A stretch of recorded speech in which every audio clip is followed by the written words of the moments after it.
El Lleida Esportiu debuta a l'Històrics després d'anys establert a la zona alta de segona B. Ve d'acabar la temporada 6è, mantenint opcions de promoció fins a l'antepenúltima jornada. El curs inclourà una nova participació a la Copa del Rei i l'estrena a la banqueta d'un emblema per a l'afició, Manuel Jesús Casas Molo, amb un bloc en què predomina la continuïtat. El vigent campió, el Badalona, també hi serà. Els escapulats han viscut una temporada ascendent, amb una sola derrota a les últimes 17 jornades, 7a posició final i bitllet per a la Copa del Rei.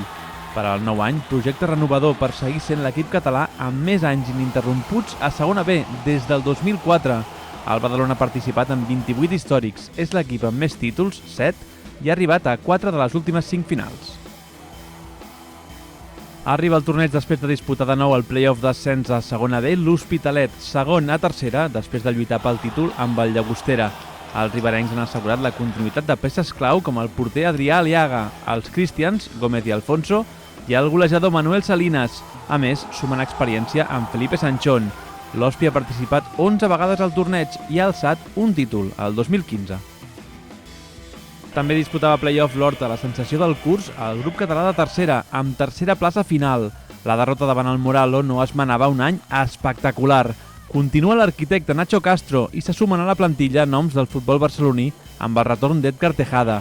Els hortencs han participat en 28 històrics, han alçat el títol 3 vegades, l'última el 1997. Lluitava amb els hortencs per ser de play-off al Sant Andreu, que ha viscut una temporada per al record. Els andreuencs disputaven els setzents de la Copa del Rei contra l'Atlético de Madrid i alçaven la Copa Catalunya. La plantilla continua connectada amb l'afició i els objectius es mantenen intactes, amb renovació d'homes clau com Ton Alcover, Josu o Segovia. Els andreuencs han participat 24 vegades al torneig i l'han guanyat 3 cops, el darrer, el 2014. El Terrassa acabava 8è a tercera, tancava una etapa i es prepara per a un curs d'il·lusió amb nou director d'orquestra. Xavi Molist arriba a la banqueta agarenca amb màxima ambició. Continuen estandards com Ortega, Coro i Àlex Fernández i arriben fitxatges destacats com els de Fernando Galeano o Antonio Pellegrín. Serà la segona participació dels ballesans al torneig després de l'estrena del 2011. En aquesta edició podrien celebrar el primer gol a l'Històrics. Era 9è a tercera el Vilafranca, subcampió a més de la Copa Catalunya. Una mala ratxa de resultats al setembre frenava les aspiracions dels penedesencs, que tot i això es reenganxaven a la zona d'aspirants. Continua un any més Ivan Moreno, qui ja és l'entrenador amb més partits a la banqueta vilafranquina, i amb ell, pilars del vestidor, encapçalats pel capità Gerard Boira i el virtuós Víctor Oribe. Serà la 6a participació del Vilafranca a l'Històrics. Ha alçat un títol, el 2016.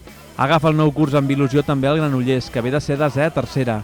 Un primer terç de curs molt prometedor significava candidatura dels ballesans, que a falta de 7 jornades eren 6ens. Per al nou curs renova el tècnic José Solivelles i jugadors bàsics com el porter Sergio Fernández, el totcampista Oriol Molins o el talentós Pau d'Arbre. Serà la tercera participació dels granollerins a l'Històrics. Van ser finalistes en el seu debut, el 2015. El Sants retornava a tercera 2 dècades després i complia amb l'objectiu, permanència molt meritòria amb victòries clau, especialment a domicili. Bona part del bloc que ha passat de segona catalana a tercera es manté, amb Tito Losio a la banqueta i noms com els de David Cura, Cristian Fabregat o Sergio Navarro. El Sants ha participat 27 vegades a l'Històrics, amb un títol a les vitrines, el de 1993. El 2015 i el 2018, fa un any, que hi ha semifinals, als penals. El martinenc, l'anfitrió, arriba al seu torneig en un estiu d'il·lusió. El descens ha donat pas a una renovació ordenada, amb nou director esportiu, Xavi Morón, nou tècnic, Javi Gómez, i un bloc ple de novetats, com les de Víctor Cócera, Marc Aufinger, Jan Lledó o Ivan García, que aspirarà a situar-se a la part alta del seu grup de primera catalana. El martinenc ha participat en totes les edicions del torneig i ha alçat el títol 4 vegades, l'última, el 1991. El 2008 va disputar la seva última final. El Vilassar de Mar recuperava la tercera divisió un any després, sent l'equip més regular del grup 1 de primera catalana. S'enduia el duel directe contra el Girona C i només cedia 2 derrotes als últims 19 partits. Alberto Aibar, Peque, continuarà a la banqueta amb 8 continuïtats i fitxatges de renom com els de Miguel Ramos, Raúl Torres o Rubén Canelada. Serà la tercera participació dels vilassarencs en un Històrics. S'hi van estrenar el 2012 i el 2017, en la seva última presència, van arribar a semifinals. Ha estat a totes les edicions de l'Històrics el Júpiter. Els gris i granes han acabat assolint la permanència a primera catalana en un any molt agitat, amb un tram final esplèndid, 16 punts de 18 possibles. En el 110è aniversari aposta per l'ambició i la renovació. Arriba a la banqueta Paco Hidalgo. Hi ha 9 continuïtats i fitxatges com els de Rafa Murillo, Crivi o Llorenç de Nascà. Els gris i granes han estat 5 vegades campions de l'històrics, l'última el 2000. 3 categories, 12 equips, un únic objectiu, lluitar per l'històrics 2019.